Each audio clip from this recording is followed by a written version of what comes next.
کچھ کمزوریاں ہوتی ہیں اور کچھ اس کی طاقتیں ہوتی ہیں. تو کمزوریوں کے اوپر بیٹھ کر رونا نہیں کہ بھائی میرے اندر یہ کمی ہے، میں یہ کرتا ہوں، میں یہ کرتا ہوں، میں یہ کرتا ہوں. آپ یہ سب کرتے ہیں، لیکن اس کے ساتھ ساتھ آپ کے اندر کچھ خوبیاں بھی ہیں، آپ کی کچھ طاقت بھی ہے. آپ یہ مثال کے طور پر آپ یہ کام اچھے کر سکتے ہیں، آپ نظامت بہترین انداز میں کر سکتے ہیں، آپ طلبہ کو اچھے سے کنٹرول کر سکتے ہیں، آپ تربیت کے حوالے سے ایک نمایاں کردار ادا کرتے ہیں. تو دوسری جانب جو آپ کی طاقتیں ہیں، جو آپ کی خوبیاں ہیں، اس پر توجہ مرکوز کریں، اس کو مزید اور اچھے طریقے سے اس کو اجاگر کریں، اس کو پالش کریں. کامیابی کا تصور کرنا، کسی بھی صورت میں ناکامی کو اپنے سامنے پنپنے نہیں دینا. بس ہر سوچ میں، ہر جگہ پر یہی بات آپ کے سامنے رہی، میں یہاں پر شروع ہو چکا ہوں تو میں نے کامیاب ہو کر ہی یہاں سے نکلنا ہے. ہر جگہ پر یہ تصور سامنے ہو. منفی خیالات کو مثبت خیالات میں تبدیل کرتے رہنا، کہ جیسے آپ نے کہا ابتدا میں کہ منفی خیالات تو آتے ہیں، انسان کا اس کے اوپر کنٹرول نہیں ہوتا، لیکن کمال یہ ہے کہ آپ ان منفی خیالات کو مثبت میں کنورٹ کریں، مثبت میں ان کو تبدیل کریں، اور ان منفی خیالات کی جگہ آپ مثبت سوچ کے ساتھ آگے بڑھیں. صحیح نیت، دوسرا جو اس کا جزء مثبت سوچ اور صحیح نیت، تو صحیح نیت کسی صحیح کام کا قصد اور ارادہ کرنا. صحیح نیت سے متعلق آیات و احادیث ہے یہاں پر. فَإِذَا عَزَمْتَ فَتَوَكَّلْ عَلَى اللَّهِ، توکل کے بارے میں انما الاعمال بالنیات، ظاہر سی بات ہے یہ نیات کے بارے میں ہے، بالکل واضح ہے. یہ ایک حدیث مبارک ہے، ان اللہ لا ينظر الى صوركم ولا الى اعمالكم ولكن ينظر الى قلوبكم ونياتكم. نہ اللہ جل شانہ ہمارے لمبے لمبے سجدوں کو دیکھتا ہے، نہ ہماری تہجد میں ساری رات کے قیام کو دیکھتا ہے، نہ گرمی کے روزوں کو دیکھتا ہے، نہ سردی میں صبح کے وضو کو دیکھتا ہے، گرم لحاف سے اٹھنے کو، کچھ بھی نہیں، نہ ہماری صورتوں کو. لیکن جو اصل چیز ہے کہ بھائی یہ عمل ہم جس بنیاد پر کر رہے ہیں، جو دل کے اندر وہ جذبہ ہے، جو نیت ہے، وہی اللہ دیکھ رہے ہیں. اگر وہ خالص ہے تو سب کچھ صحیح، لیکن اگر وہاں پر خدا نخواستہ خود نمائی ہے، میں یہاں پہ کھڑا ہوں، میں یہ پریزنٹیشن دے رہا ہوں، اگر میرے اندر یہی بات ہو کہ بھائی میں آپ لوگوں سے واہوائی کا طالب ہوں، میں چاہتا ہوں کہ آپ لوگ تعریف کریں، تو میرا تو عمل برباد اور گناہ لازم والی بات ہے. لیکن اگر میں اللہ کی رضا کے لیے کھڑا ہوں تو امید یہی ہے کہ اللہ اس کا اجر دے. تو ہر چیز میں بنیادی طور پر وہ نیت کے بارے میں یہ احادیث مبارک کہ اللہ جل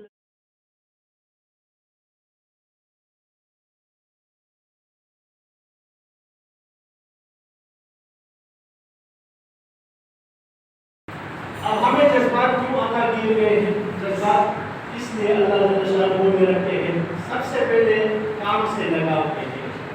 انسان اگر کسی ادارے میں ملازم ہے، تدریسوں کو لے کر دینی لگاؤ، بھی کام سے لگاؤ. تو یہ جذبات اسی کے ہوتے ہیں کہ جو بھی کام آپ کر رہے ہیں، آپ دکاندار ہیں، آپ دکانداری کر رہے ہیں. السلام علیکم ورحمۃ اللہ وبرکاتہ. ناظرین، معہد الفاروق الاسلامی میں ورکشاپ کا آج آخری دن ہے. ہمارے ساتھ محتمم مولانا شعیب اختر صاحب موجود ہیں. تو انہوں نے ماشاءاللہ اتنا بڑا قدم اٹھایا ہے کہ اپنے اساتذہ کی ٹریننگ کے لیے اور اپنے اساتذہ کو مزید ایجوکیٹ کرنے کے لیے مدرسہ.pk کے ساتھ اشتراک کیا ہے، MOU کیا ہے اور اس ورکشاپ کو یہاں لے کر آئے ہیں. تو ہم ان سے یہ پوچھنا چاہیں گے کہ مولانا شعیب اختر صاحب، اس ورکشاپ کو یہاں لانے کا آپ کا ویژن اور مقصد کیا ہے؟ بسم اللہ الرحمن الرحیم. کسی بھی ادارے کے لیے کامیابی کی جو سیڑھیاں ہوتی ہیں، ان میں ایک سیڑھی جو ہے وہ ورکشاپ اور ٹریننگ اور اپنے جو اساتذہ ہیں ان کی تربیت بہت ضروری ہے.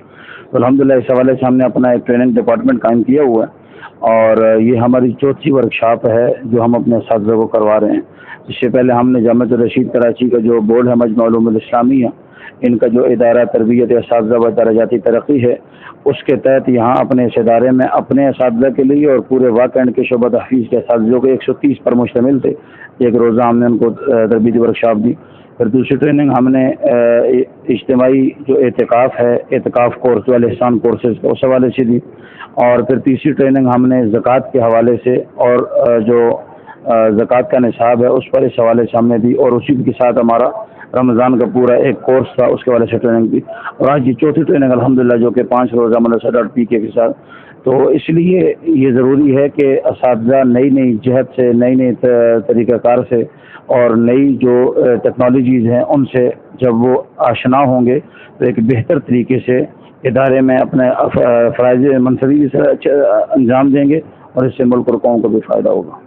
آپ کا بہت شکریہ۔ آپ کے ادارے میں نہ صرف آپ کے اساتذہ آئے ہوئے ہیں ورکشاپ میں، بلکہ اس کے ساتھ باہر کے دوسرے تمام جامعات کے اساتذہ بھی آپ نے مدعو کیے ہوئے ہیں، اور ان کے لیے آپ نے ماشاءاللہ ان کے لیے سارا آپ خرچہ بھی برداشت کر رہے ہیں، ان کو سہولیات بھی دے رہے ہیں، اتنا بہترین انتظام کیا ہوا ہے۔ تو اگر کوئی جامعہ اس طرح کی ورکشاپس رکھتا ہے، اس کے اوپر اگر کوئی اخراجات کرتا ہے، تو اس سے اس کو کیا فوائد مل سکتے ہیں، اس حوالے سے ذرا روشن ڈالیے، کیونکہ بہت سارے جامعات وہ پریشان ہو جاتے ہیں کہ اگر ہم کوئی خرچہ کر لیں گے تو پتہ نہیں کیا ہو جائے گا، کیونکہ مدارس میں ان ورکشاپ کا رواج نہیں ہے۔ تو اس کا رواج پیدا کرنے کے لیے آپ نے جتنا کچھ کیا ہے، تو آپ کا کتنا خرچہ ہوا ہوگا، ذرا مدارس والوں کو یہ بھی بتا دیں۔ اس پوری ورکشاپ پر زیادہ سے زیادہ ہمارا 50,000 روپے خرچہ ہوا ہوگا، اور یہ 50,000 روپے دے کے ہم اپنے اساتذہ کی جہاں تربیت پر اگر لگا دیتے ہیں، اور یہی اسی ٹریننگ میں اگر باقی لوگ بھی آ جائیں، تو میں سمجھتا ہوں کہ اتنا بڑا مسئلہ نہیں۔ یہ مدارس سب ہمارے اپنے مدارس ہیں، چاہے وہ کسی بھی بورڈ سے ہوں یا کسی بھی وفاق سے ہوں، ان سب کا اور ہم سب کا ایک کام ہے کہ وہ ملک اور قوم کی خدمت کریں۔ تو ہم تھوڑی سی زیادہ محنت کر لیں گے، لوگوں کے پاس زیادہ چلے جائیں گے اور اللہ سے مانگیں گے۔ سب سے زیادہ چیز تو یہ کہ انسان اللہ سے مانگے، اللہ تعالیٰ اس میں سارے راستے آسان فرما دیتے۔ میں سمجھتا ہوں پریشان نہیں ہونا چاہیے۔ جزاکم اللہ، بہت شکریہ۔ چونکہ اس ورکشاپ کی کوئی فیس نہیں ہے، لیکن یہ کہ مہمانوں کا جو اکرام ہوتا ہے اور جو ورکشاپ کے شرکاء ہوتے ہیں ان کے لیے کوئی ٹی اے ڈی ہے یا تھوڑا بہت ان کے لیے ریفریشمنٹ ہوتی ہے، اور اس کے بعد اسناد وغیرہ کی پرنٹنگ، تو ماشاءاللہ اس ادارے کے اندر تو سارا کچھ نظام خود ادارے میں ہی موجود ہے۔ تو اگر کوئی ادارہ اس طریقے سے ورکشاپ رکھنا چاہتا ہے تو ہم اس کے لیے حاضر ہیں۔ آپ کمنٹ باکس کے اندر اپنا ادارے کا نام اور اپنا رابطہ نمبر دے سکتے ہیں، انشاءاللہ ہم آپ کے ساتھ خود رابطہ کریں گے اور آپ کے جامعے کے اندر انشاءاللہ ٹیم ورکشاپ منعقد کروائے گی۔ جزاکم اللہ خیر۔ السلام علیکم ورحمۃ اللہ وبرکاتہ۔ کچھ کمزوریاں ہوتی ہیں اور کچھ اس کی طاقتیں ہوتی ہیں، تو کمزوریوں کے اوپر بیٹھ کر رونا نہیں کہ بھائی میرے اندر یہ کمی ہے، میں یہ کرتا ہوں، میں یہ کرتا ہوں، میں یہ کرتا ہوں۔ آپ یہ سب کرتے ہیں، لیکن اس کے ساتھ ساتھ آپ کے اندر کچھ خوبیاں بھی ہیں، آپ کی کچھ طاقت بھی ہے۔ آپ یہ مثال کے طور پر آپ یہ کام اچھے کر سکتے ہیں، آپ نظامت بہترین انداز میں کر سکتے ہیں، آپ طلبہ کو اچھے سے کنٹرول کر سکتے ہیں، آپ تربیت کے حوالے سے ایک نمایاں کردار ادا کرتے ہیں۔ تو دوسری جانب جو آپ کی طاقتیں ہیں، جو آپ کی خوبیاں ہیں، اس پر توجہ مرکوز کریں، اس کو مزید اور اچھے طریقے سے اس کو اجاگر کریں، اس کو پالش کریں۔ کامیابی کا تصور کرنا، کسی بھی صورت میں ناکامی کو اپنے سامنے پنپنے نہیں دینا، بس ہر سوچ میں، ہر جگہ پر یہی بات آپ کے سامنے رہی، میں یہاں پر شروع ہو چکا ہوں تو میں نے کامیاب ہو کر ہی یہاں سے نکلنا ہے۔